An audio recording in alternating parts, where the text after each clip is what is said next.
Bonjour, voyons donc pourquoi et pour quelles raisons les propriétaires peuvent vendre ou simplement se débarrasser d'un Nissan Juke d'occasion. Bien avant la Creta et la Captur, c'est le Juke qui a été le pionnier du segment des crossovers compacts. Il a également défini la recette: nous prenons une voiture de tourisme de classe B, la soulevons légèrement au-dessus du sol, ajoutons une transmission intégrale au goût. Le résultat n'est pas une petite trappe terne, mais quelque chose comme une grande voiture respectable. Seulement, contrairement à tous ses adeptes, Juke avait aussi un design extrêmement provocateur, les concurrents n'osent toujours pas le faire. Mais en vain. Son apparence accrocheuse a permis au Juke de première génération de rester populaire tout au long de son cycle de vie, et il est reconnaissable sur le marché secondaire. Ce qui l'aide, au moins, à se démarquer parmi des centaines d'autres publicités contenant des restes anonymes. Mais si l'on regarde à la racine, il s'agit simplement d'une variation sur le thème de la Nissan Micra, une compacte urbaine avec un intérieur exigu, un coffre conventionnel et la technologie la plus simple possible. Mais c'est design à l'intérieur comme à l'extérieur. Quelques touches, et maintenant l'intérieur minable de la Micra n'est plus, mais un intérieur élégant et jeune, décoré d'inserts brillants et multicolores. C'est dommage que les inserts n'ajoutent pas d'espace, mais ils devraient le faire. Vous ne pouvez vous asseoir confortablement que seul dans la Nissan Beetle, ou si votre taille atteint 170 cm, dans d'autres cas, vous ne pouvez plus redresser vos épaules, et votre tête repose contre le plafond. Eh bien, 251 litres d'espace de coffre, ce n'est pas seulement frivole, ce n'est pas non plus drôle. De nombreuses femmes du public cible de la voiture ont des sacs qui peuvent contenir davantage. La capacité de croisement de la Nissan Beetle est nominale, il y a un dégagement décent de 18 cm, ce qui vous aidera à vous rapprocher du trottoir. Cependant, les accouplements de transmission intégrale et le variateur ne sont pas conçus pour quelque chose de plus compliqué qu'un petit congère près de la maison. Avec de longs glissements, les deux îles s'éteignent simplement pour ne pas surchauffer. Du coup, vous vous retrouvez au milieu du lisier avec la boîte de vitesse en mode secours et le train arrière désactivé. En général, il a besoin d'une transmission intégrale non pas tant pour la saleté, mais pour la mise en œuvre efficace du couple.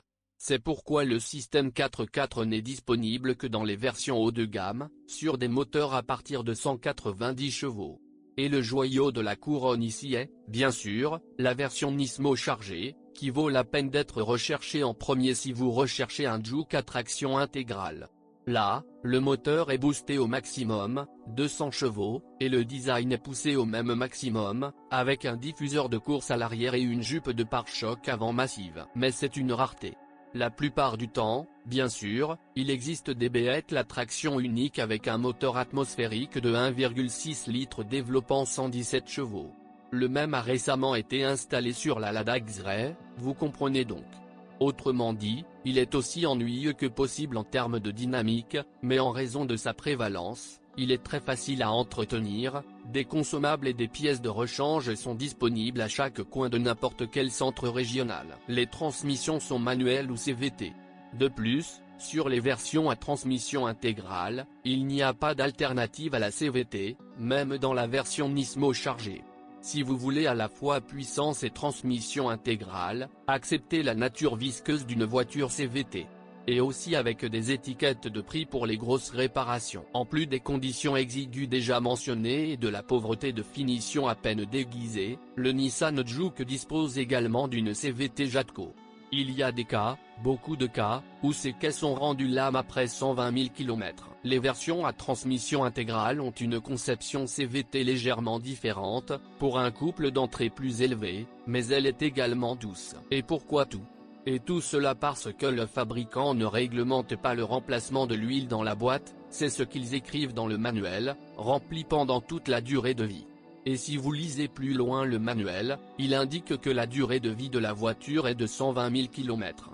Autrement dit, tout est juste, il y a juste assez d'huile dans la boîte pour vivre la durée de vie déclarée. L'amère vérité est que dans la vraie vie, les voitures parcourent 200 à 300 000 km, la boîte de vitesse doit donc encore être entretenue afin que les déchets sales ne circulent pas dans le système, obstruant l'ensemble de l'ensemble. Autre point faible. Point étirement rapide de la chaîne de distribution sur les moteurs plus anciens de 190 à 200 chevaux. Point bruit et craquement des pièces intérieures par temps froid. Point roulement de support fragile. fragile. Problèmes électriques individuels, unité de climatisation, commutateur de colonne de direction. Eh bien, la peinture n'est pas la plus remarquable, le pare-choc et le capot sont ébréchés, c'est normal pour un Juke. En général, parmi toute la variété des classes B, le Juke mérite d'être examiné en premier. Solaris et Rio sont encore plus simples et plus pauvres, Fabiès et Getz sont déjà pour la plupart vieux.